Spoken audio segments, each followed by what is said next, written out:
Hello and welcome to Right Now. As a kid, if you were trying to achieve something but you weren't quite pulling it off, maybe you felt disheartened, you would inevitably hear these words. If at first you don't succeed, try again. Makes sense, I can get behind that. But forward 30-something years, if at first you crush the economy, destroy people's ability to feed themselves, destroy the minds of the population to the point where you've triggered a catastrophic mental health crisis, mass suicide, alcoholism, drug addiction, cancer deaths, heart disease, combined with a healthcare system that doesn't care about your health, then definitely do that again. Mate, just keep doing it. It's great. Lockdowns are great. Sounds weird, doesn't it? Yet this is where we are. The definition of insanity is doing the same thing again and again, but expecting different results. That's a quote attributed to Albert Einstein, and he's right, unless, of course, your goal is not to achieve different results. If independent sage had their way, we'd be locked down forever. Whether they get their way or not is down to you. It isn't down to anyone else. It's not down to me, Boris Johnson, Sajid Javid, not the Edvard Munch painting guy that calls himself a chief medical officer. It's on you. Do you agree with tyranny or not? It's a contract and it needs 2 signatories. Whether you sign is on you. But first, last weekend, tens of thousands of people descended on London to protest yet again against government restrictions. The Freedom Protest was another defiant show of public opinion in the UK in the face of increasing state control under the guise of health. I was fortunate enough to be there myself.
Judging by those scenes, it doesn't look as if the UK protest movement is going anywhere for a very, very long time. Well done to everyone that went. However, the freedom movement has created more than just grassroots activism. It's also created art. Earlier this week, an exhibition opened in London, capturing the passion and determination of those involved in the fight against tyranny.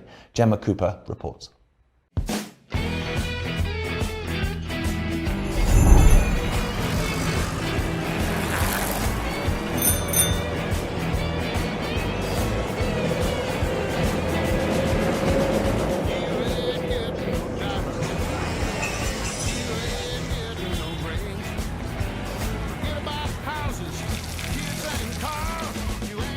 None of those things 24/7 to love.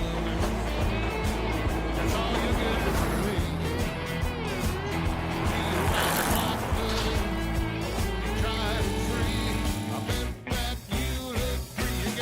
me. Shoreditch, London. A hub of creativity in the capital.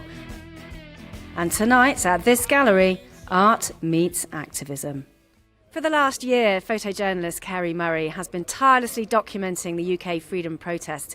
He's put together a body of work capturing the spirit and soul of the UK freedom movement, and tonight his work is on show in here. The Face of Freedom exhibition wants to cement this moment in history for generations to come. It also hopes to paint an honest picture of the UK protest movement amid growing mainstream media censorship. It's Kerry Murray's first exhibition. He spent this year travelling to London, photographing weekend after weekend of rallies. It's been a lot of hard work, but he says he felt compelled to do it. Well, March 2020 was a real turning point for me in terms of my worldview and what I saw wasn't stacking up in the news, and so I started to do some research and some investigation into this. I became aware that there were many, many more of me, people like me who thought the same thing and had noticed the same inconsistencies with the coronavirus story that we were being told. And it wasn't long before I started thinking, what can I do to support this movement? What can I do to contribute something to it? And so, for the past 20 years or so, I've always had a camera strapped fairly close to me. So I picked up the camera and I started doing what I think I do best. I'm looking at pictures of rallies I've been to, most of them that are pictures I've been to, and it just brings back this, I remember what happened that day when I'm looking at it, and because, proud of what we've achieved so far, proud of all the people that are pictured here. But some of them, it makes me sad when I see children pictured at these rallies holding signs saying freedom. But it also reminds me what we're doing it for, so I think it's amazing work. This is social history that we're all contributing to and taking part in. And, he gets right in there and gets great shots of all of this history that's being made, and this is important history. It's dangerous history, but it's very important as well. So these pictures, that are documented, will be looked back on in 10, 20 years' time. I myself am a fashion designer and I create my outfits for all the marches, and I think it's amazing to put art together to express this message. I think art speaks for itself. You don't even need to speak when you wear something really fashionable and with amazing messages, and this is a way that touches people's heart in a more efficient way, I think. The photos are amazing. I've met Kerry before, actually. We did some photos together, but for just having a look around, he's just captured everything so well. I'm going to have to buy something as well, I think, before I go. Yeah, I think it is important. It's a way of communicating in another way. We need creativity in the movement. We need different ways to get through to people, to connect with them on an emotional level. So I think work like this, it really kind of, it bypasses the need for language. You've got it directly there to connect with and pick up on. It's a real document of these incredible times in which we're living. It's nice to think that in 100 years from now, when people look back on 2020, 2021, and the events that took place, these stand as a permanent record of these momentous times that none of us ever expected, but we found ourselves thrown into, and we've been forced to react to them. But as we've had discussions about on a few occasions, all of us involved in this movement were born for this. This is the moment of our lives. This is why we came here. And it took many of us a long time to realise that this is the case. It certainly did with me. But this is why we're here, to play our part in these unprecedented times. It's just so amazing because it just brings back loads of memories. And we were looking at them and sort of seeing who we could find that we knew, or we recognised, and that was really nice. And it was just the memories, I think, of being there and remembering the different, because all the marches were a little bit different, and where we ended up afterwards and that kind of thing. So, yeah, it was really good. I really liked it. And we were saying they're so beautiful because they're proper photographs. They're not just digital ones that are taken, with the phone. They're actual, you could tell they're taken properly. So that makes all the difference to the photographs. His pictures simultaneously capture the energy and emotion of the rallies and documents the strength and determination of those fighting government measures. They show people from all walks of life united. And tonight, many of those people are here. Whether celebrity or civilian, everyone here this evening has played their part in bringing this exhibition to life. After Faces of Freedom is over, Kerry is planning a book of portraits of key players in the freedom movement. People that like him are standing up for freedom for generations to come. Gemma Cooper, Right Now, Shoreditch in London. Our next guest is a pub landlord from the UK who says he's had thousands of Christmas cancellations since Omicron was announced. Jason Keane has more than 30 years experience in the hospitality industry, runs 2 successful gastropubs in Hertfordshire. He says he's deeply disappointed in what he's seen in the industry over the last 2 years and feels that it's only going to get worse. He joins us now. Jason, thanks for coming on. You've had thousands of cancellations since Omicron was announced. That's obviously a lot of money and customers. Can you take that hit? Well, it's still not finished.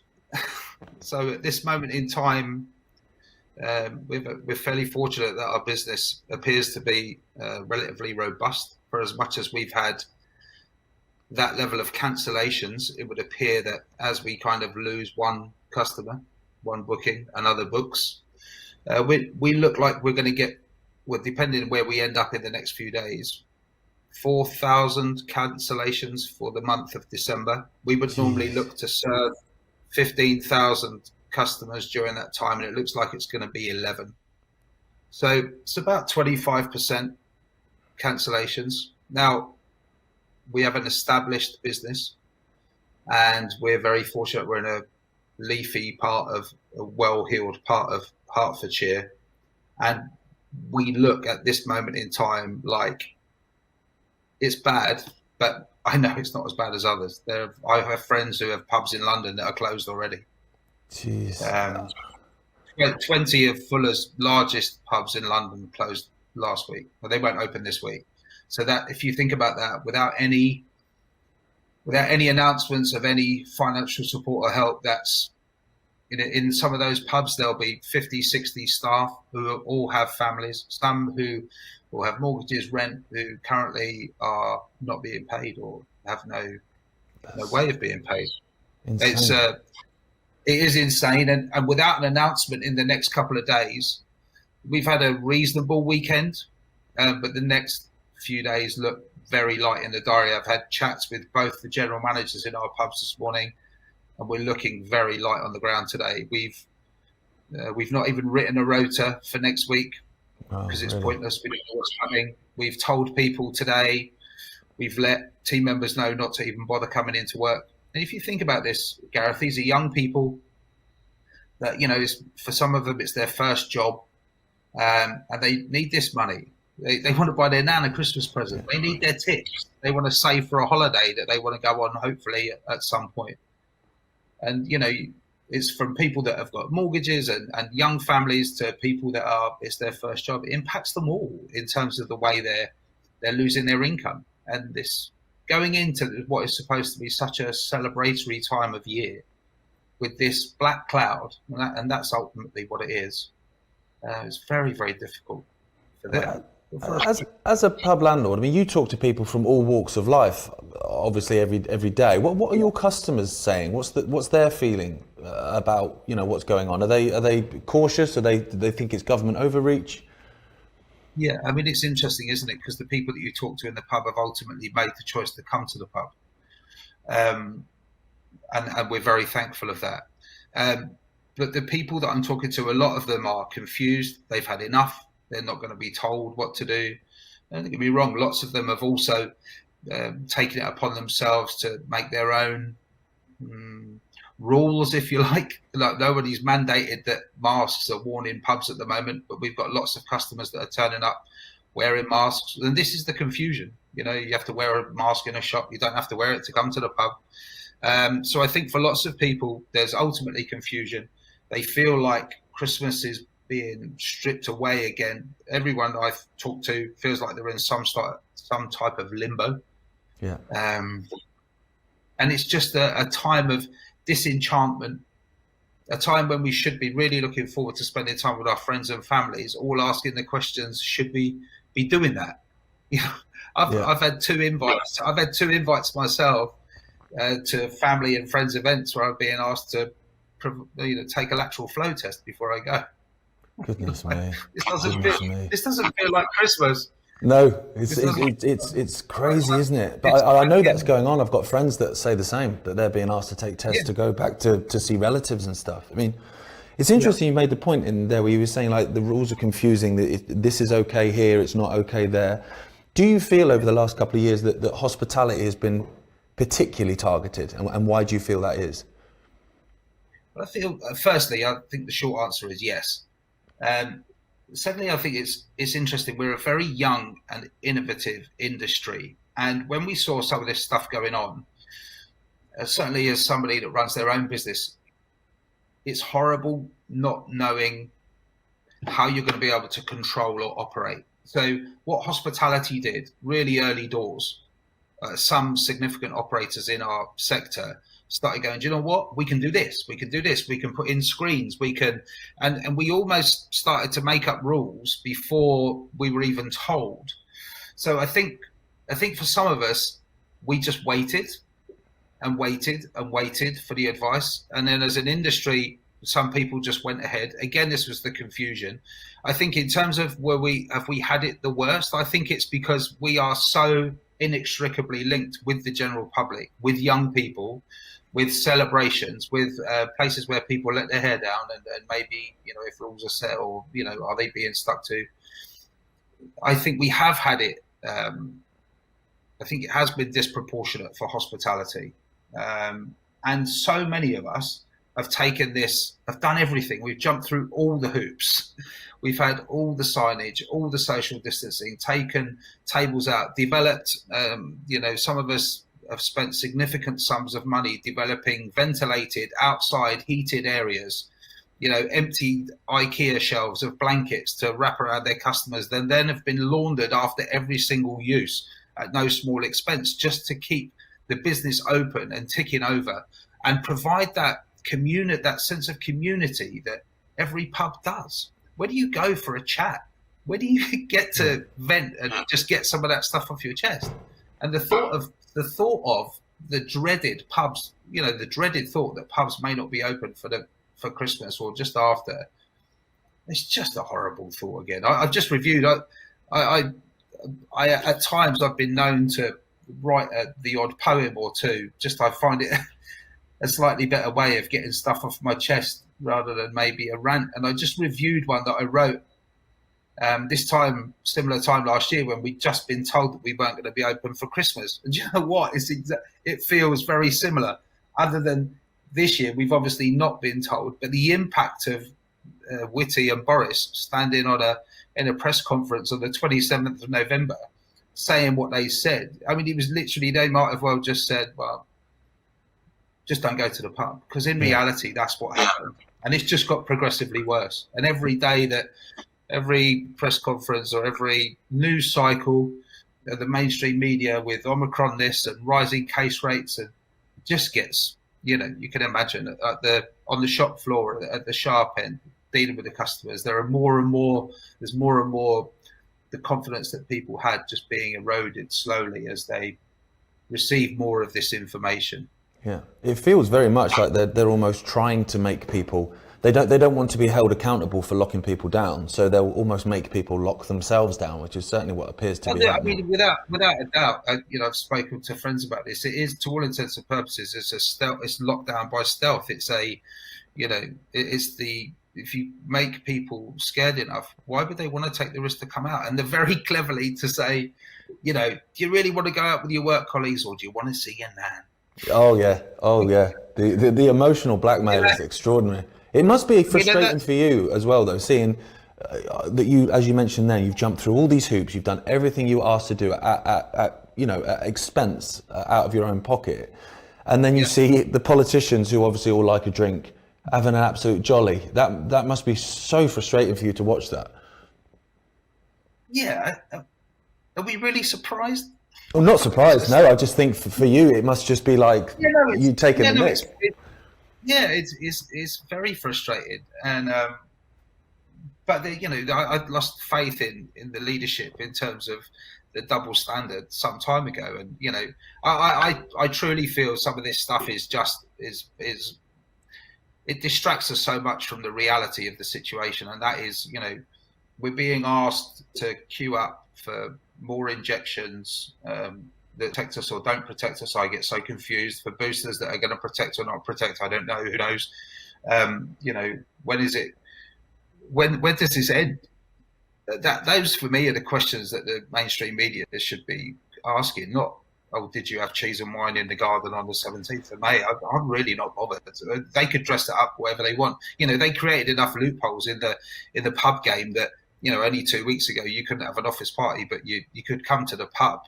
You couldn't meet in the office, work from home, but you could come to the pub. I mean, it just, how odd. The whole thing has been riddled with double standards and confusing messages. So I'm not surprised. And yes, it's disappointing. But ultimately, I choose to, focus my energies on the things that we can impact as a business, and that is continuing to deliver, wonderful, memorable experiences to the customers that do choose to come and see us. I mean, we've got at one of the pubs tonight, we've got 46 people still booked in for a party that are all together. I didn't think that was going to make it. That's absolutely brilliant. Yeah, that's great. I mean, I think it was 52. It's gone to 46. So we're really happy that people are still choosing to come to the pub, and they should. All the way throughout this, we've always maintained high levels of hygiene, all the things we're asked to do: social distancing, sanitising stations, cleaning the table after every.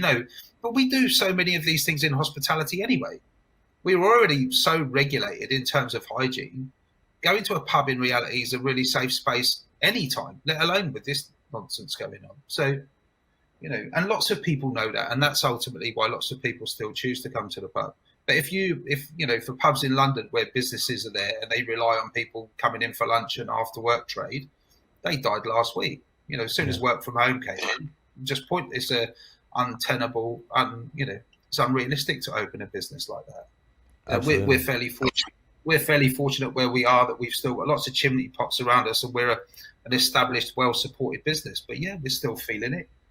I was chatting with somebody this morning and saying last week was like a busy week in November, not the week before Christmas, where normally anybody that worked for you in December, I mean, you just put them on a rota knowing that you're just going to be full from the moment you open till the moment you close. And it's not like that. I spoke with somebody, I was in the pub the other day at 3 o'clock. There were 2 tables. You're like, what's going on in here? Yeah. You've got cellars full of beer, fridges and freezers full of food. I mean, in my business in particular, which is, we're very food heavy, we'd ordered at no little expense an investment of nearly £12,000 to put because of all the issues we've had all summer and all through the autumn with supply chain, with shortages of drivers. I said, we determined as a business that what we do is invest in a large walk-in freezer so that we could stockpile would be the wrong word, but create products. Be prepped. Yeah. If we were to have issues, well, that's full of food. So we've invested all that money, and we filled it full of food, and then there you go. We've got no customers. Yeah. I feel for you. I really do feel for you, mate. Thanks so much for taking the time to talk to us, and I hope that people actually sort of at some point wake up from their spell and go, do you know what? I'm going to go to the pub. This is nonsense. Well, it needs to end. I think you're absolutely right. And in the, I put a poem out the other night, and that's exactly what I say. When will we wake up for what to me feels like a spell? Yeah, I sincerely believe it is a spell. I really do. And hopefully something will click in people's heads and they'll open their eyes and we can go back to, some sense of normality. Well, that would be, I'm guessing that's what we would all want. But I think there's a bit of work to do before we get there. Oh, absolutely. But thanks again for talking to us. Really appreciate it. My absolute pleasure. Cheers. Thank you.